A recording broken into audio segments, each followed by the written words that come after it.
First off, if you're worried about spoilers, just watch out for the spoiler tags at the top of the video. They should give you adequate warning. I put them there purely out of kindness, so don't worry, I expect nothing in return. Okay, Death Note versus Code Geass. Ah man, these shows are so classy. Both of them exercise amazing plot design with an intelligence through the roof. I mean, for starters, there isn't a single thing that isn't intelligent and classy about Death Note. Somehow I completely forgot the second opening was directed by Satan. But hey, at least I can say there's nothing unintelligent about Code Geass. Right? No, that's okay, anime industry. Please, continue to make it impossible for me to mark anime as a deep and mature medium. I don't mind looking insane. Alright, let's get on with the verses. Firstly, let's take a look at the similarities that made me want to compare these two in the first place. And you know, I'm not entirely sure about this, but if I didn't know any better, I'd say Code Geass actually took a lot of inspiration from Death Note. Let's see, they both have very intelligent conflict, an extremely intelligent main character, some kind of catalyst superpower given to the main character that involves enough potential to emphasize the intelligence of the show, and finally, they both have two characters with opposing moral values who are constantly being parallel. Now let's continue by taking a closer look at Death Note. The first thing that becomes apparent when watching this show is just how focused it is. Death Note has three very precise sides that make up its execution. They are the two opposing characters, L and Kira, the moral debate between L and Kira, and the smart plot design which usually involves, you guessed it, the battle between L and Kira. The whole anime depends wholly on these three elements. Code Geass, on the other hand, does things a lot more broadly though. Action scenes, the side characters, who are a lot more endearing and have much more effect on the plot, and not to mention the glorious, the beautiful, the bouncy character development. What's that? Character development isn't bouncy? Well, actually you're wrong in that, because, you know, shut up. Whatever, boob jokes are overrated now. I'm not gonna do them on a classy show like this. Now, what you might be expecting me to say is that since Code Geass covers more engaging elements, that it's better, right? No? Oh. Oh, I guess you'd be right then. Also, I get the feeling that talking to people in my own script is the first sign of insanity. Whatever. See, Death Note weaves its three major elements together so well with so much focus that it doesn't matter that everyone but two characters are simply walking plot printers.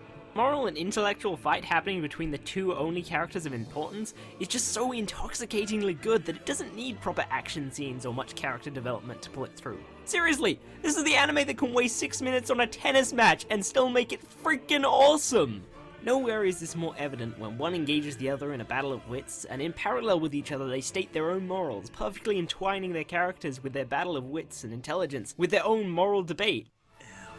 Kira, I will hunt you down wherever you're hiding and I will eliminate you. I am justice.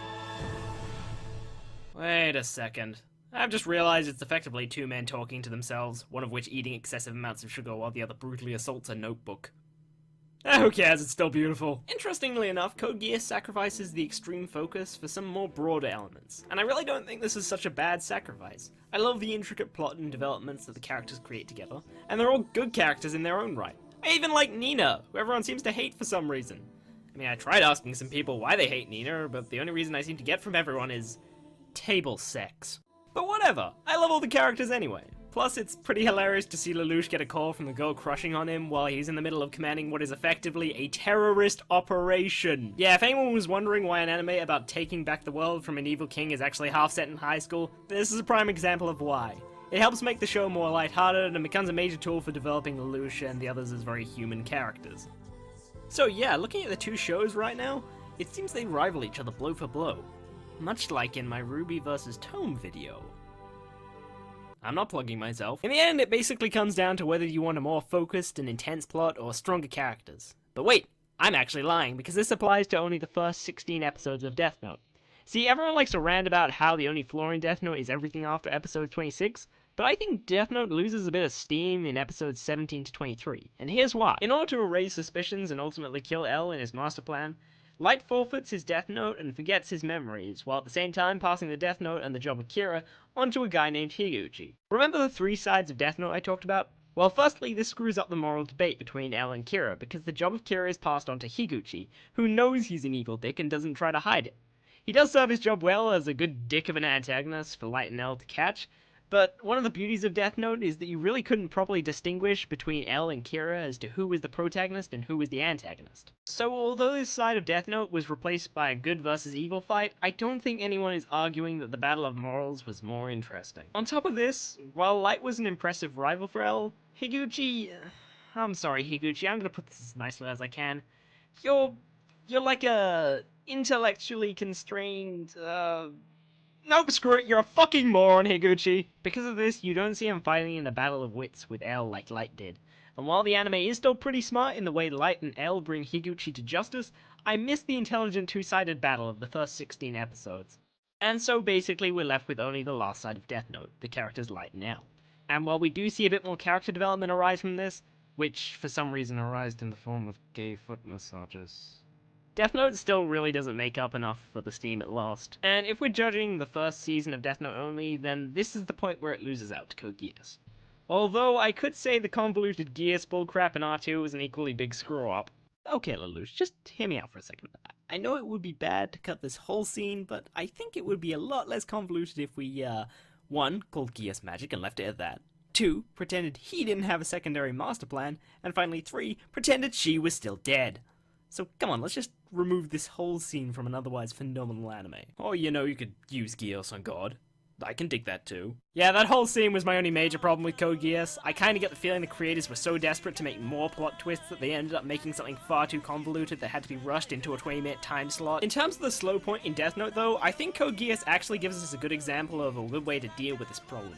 In episode 20 of Code Geass, Suzaku and Lelouch, the two moral opposites of Code Geass, put their differences aside to join forces and beat a common enemy that doesn't gel well with either of their morals. And this scene comes off as, well, epic. It works in the character development of Suzaku and Lelouch and at the same time their moral battle, without necessarily having them against each other. So I think that portion of Death Note would have been better if Light had still known he was Kira, L was still pretty sure he was Kira, but despite knowing that, they knew they'd need to work together to bring down Higuchi.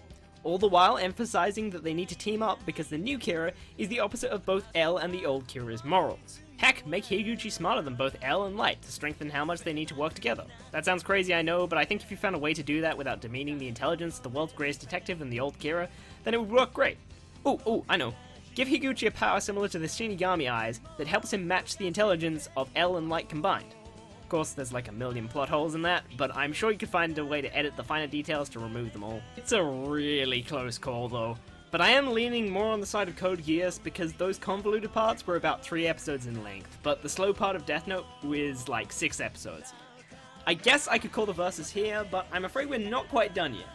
As I say, this is an extremely close match. It's so close that the winner could easily vary a lot depending on your personal preference.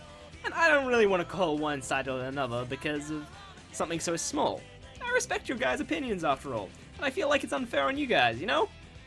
Also, my dislike bar goes through the roof. So if you're interested in part 2, it'll be uploaded on my channel a while after this part is uploaded.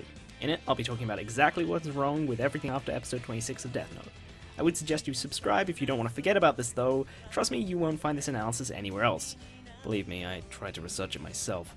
Also, I'm running out of good ideas for anime to compare, so if you want to see 2 anime put through reverses, just comment it below. Anyway, that's all for now. Ciao!